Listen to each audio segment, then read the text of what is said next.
अरे वीरी लोग शहीद भइले देश के करनवा, जतन कर भैया आपन वतनवा, जतन कर भैया आपन वतनवा।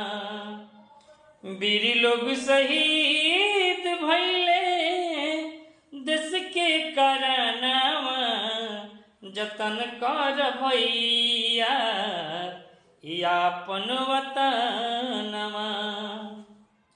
याद कर कौने विधि मिलली आजादी, याद कर कौने विधि मिलली आजादी।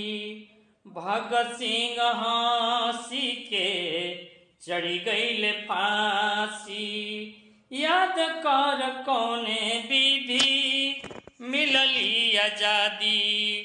भगत सिंह हंसी के चढ़ी गईल फांसी।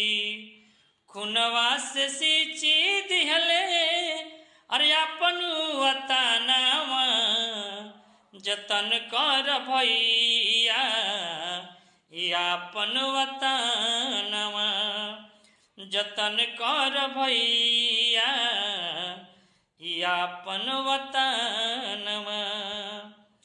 वीर लोग शहीद भइले देश के करनवा, अरे जतन कर भैया आपन वतनवा, जतन कर भैया आपन वतनवा। जय हिंद।